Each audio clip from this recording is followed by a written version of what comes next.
Bonjour, dans le cadre de l'accès au savoir et de la diffusion des sciences, le campus Arts et Métiers de Paris présente un podcast intitulé Paroles d'Arts et Métiers. Dans Paroles d'Arts et Métiers, nous parlons d'industrie, d'innovation, de transition, de santé, de matériaux, de nouvelles technologies, ainsi que de nombreux autres thèmes en lien avec les sciences de l'ingénieur et arts et métiers. Participent à l'aventure tous les acteurs de la communauté arts et métiers, étudiants, personnels et alumni. Dans chaque épisode, nous prenons le temps, avec un nouvel intervenant, d'aborder un sujet important en lien avec arts et métiers. Bienvenue à toutes et à tous dans ce podcast dans lequel nous avons le plaisir de recevoir Nathalie Clément, enseignant-chercheur sur le campus Arts et Métiers de Lille. Nathalie Clément nous parlera de ses différentes activités en lien avec la recherche opérationnelle et l'optimisation combinatoire de processus industriels, mais également de l'expertise de gestion industrielle mise en place à destination des élèves ingénieurs du campus Arts et Métiers de Lille. Bonjour Nathalie Clément. Bonjour Carole. Je donnerai ici quelques éléments de votre parcours, Nathalie Clément. Vous êtes titulaire d'un diplôme d'ingénieur généraliste Sigma, école proche de Clermont-Ferrand, spécialisée en systèmes industriels et logistique. Vous avez réalisé votre thèse à l'université Blaise Pascal, Clermont 2, sur la planification et l'affectation de ressources dans les réseaux de soins, avant d'être attaché temporaire d'enseignement et de recherche à terre à l'Institut français de mécanique avancée. Vous êtes aujourd'hui maître de conférences au LISPEN, laboratoire d'ingénierie des systèmes physiques et numériques, situé sur le campus Arts et Métiers de Lille et dont le directeur est Richard Béharé. Dans ce laboratoire, vous êtes maître de conférences depuis 2015, vous travaillez sur le pilotage des systèmes de production, notamment via des algorithmes de recherche opérationnelle et d'autres méthodes de résolution.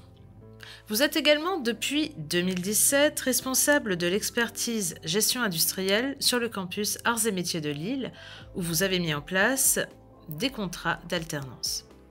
En 2021, vous avez créé en binôme avec Dorine van der Waals, responsable des relations entreprises sur le campus Arts et Métiers de Lille, une chaire de formation en gestion industrielle sur laquelle vous allez revenir. Bienvenue Nathalie Clément dans ce podcast. Merci pour l'invitation. Nathalie Clément, pourquoi avez-vous choisi de faire des études scientifiques et spécifiquement des études d'ingénieur ? Bonne question. J'ai toujours eu un intérêt pour les sciences. Depuis toute petite, mes matières de prédilection étaient les mathématiques et la physique.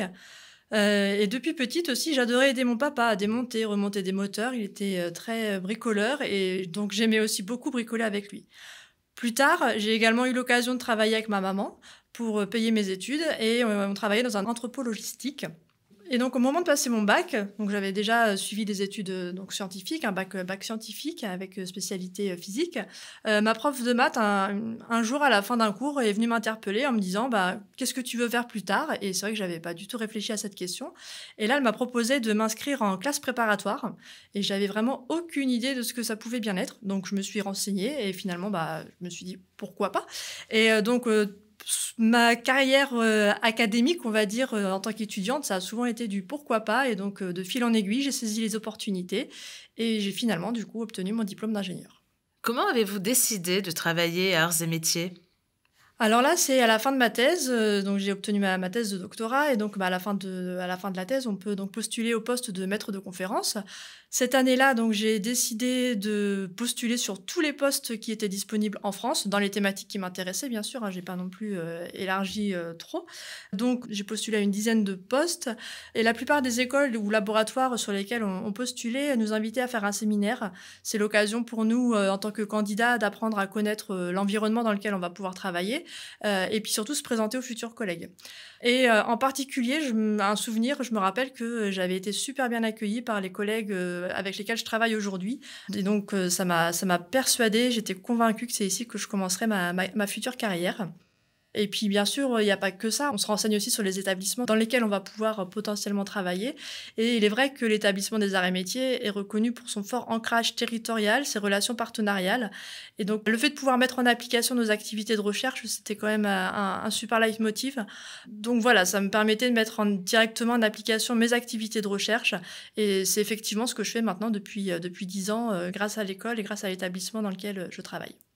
Que représente l'expertise de gestion industrielle dont vous êtes responsable? Donc là, je vais revenir encore sur mon recrutement en 2015 quand j'ai postulé aux arts et métiers.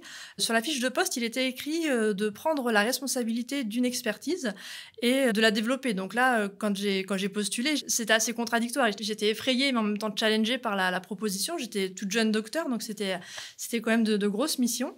Mais finalement, heureusement, le collègue mon prédécesseur avait déjà bien mâché le travail. Donc finalement, en 2015, quand je suis arrivée, on accueillait déjà la première promotion. Donc une promotion de 24 élèves. Pour revenir sinon sur le contexte d'expertise, donc c'est une formation qui est proposée aux élèves de dernière année, où il faut qu'ils choisissent un cursus spécialisé. Donc l'expertise gestion industrielle est l'une d'entre elles. Donc pour les élèves, expertise LI3. Donc les enseignements qu'elle propose, va y avoir trois gros modules. Fonction support au système de production, donc en particulier amélioration continue, le lean, la qualité, la gestion de production, la maintenance et bien d'autres sujets. Le second module, lui, est plus sur les outils d'aide à la décision, donc là où je vais vraiment faire mes enseignements en lien avec mes activités de recherche. Donc beaucoup d'enseignements sur la recherche opérationnelle, mais il n'y a pas que ça. Sur l'aide à la décision, aujourd'hui dans l'industrie, les élèves, enfin les ingénieurs utilisent maintenant d'autres outils tels que le VBA et le Power BI. Donc on met à jour notre formation par rapport aussi aux attendus des industriels. Et enfin, le dernier module, qui est lu sur le management financier. Ça peut paraître un petit peu anecdotique, mais nous, on estime qu'un ingénieur, quand il entre en poste, il a besoin de justifier de ses investissements. Donc, il a besoin d'avoir cette culture financière. Si on veut dire un petit mot sur le futur des élèves, donc les élèves qui se forment dans cette expertise, ils peuvent se destiner au métier de responsable d'atelier, ingénieur en amélioration continue, faire de la planification, de l'ordonnancement, dans les métiers de la supply chain. Mais ce qui est important, c'est que ça concerne tous les secteurs d'activité. C'est peut-être ce qui va différencier notre expertise des autres expertises parce que donc, l'expertise gestion industrielle permet une vision transverse de l'industrie alors que la majorité des expertises, elles vont former sur des secteurs d'activité ou des métiers peut-être plus spécifiques. Pourriez-vous nous expliquer ce qu'est la chaire de formation en gestion industrielle que vous avez créée, Nathalie Clément, avec Dorine van der Waals, responsable des relations entreprises sur le campus Arts et Métiers de Lille? Donc en 2021, avec ma collègue, nous avons créé la chaire de formation en gestion industrielle. À l'origine, l'idée, ça a été de créer un consortium de 4 ou 5 entreprises dans la région Hauts-de-France en lien avec la thématique gestion industrielle. Donc on a passé quelques mois à démarcher, prospecter, contacter de nombreuses entreprises. Et finalement, donc, nous avons recentré nos échanges avec 5 entreprises qui étaient particulièrement intéressées pour travailler avec nous. Et ce qui était important pour nous, c'est de choisir des entreprises avec un secteur ou un métier différent. Donc les entreprises partenaires, elles valident le programme de formation qui est suivi par les élèves. C'était vraiment ma priorité numéro 1. Je voulais être sûre que les élèves que je forme, ils trouvent un emploi à la fin de leur formation et que donc c'était en adéquation avec les attentes des industriels. Ensuite, les entreprises avec qui nous avons finalisé le partenariat, elles interviennent auprès de nos élèves sur certains sujets spécifiques. Les entreprises, elles proposent des projets. Les élèves travaillent directement en lien avec les entreprises sur ces projets. C'est super motivant pour les élèves parce que les élèves savent qu'ils travaillent sur des sujets concrets pour lesquels des résultats sont attendus par les entreprises partenaires. Donc, ils sont vraiment motivés pour travailler sur ces sujets. On organise de nombreuses visites, d'autres événements qui sont donc proposés dans le cadre de cette chaire de formation. Pour conclure peut-être sur cette chaire de formation, donc on peut dire que c'est un partenariat gagnant-gagnant. Pour les entreprises, ça les permet de se rapprocher de l'école, de l'établissement. Elles se rapprochent aussi des élèves pour la formation, le recrutement de leurs futurs collaborateurs. Et les élèves, eux, ça leur permet de mieux connaître le secteur et les métiers. Ça leur permet de se faire recruter. On a un fort taux de recrutement de nos élèves dans les entreprises partenaires et donc d'avoir une formation au plus proche du secteur économique. Depuis 2021, les 5 entreprises, je vais les citer par ordre chronologique, sont MC2I, Moventech, EDF, Hermès et XL Group.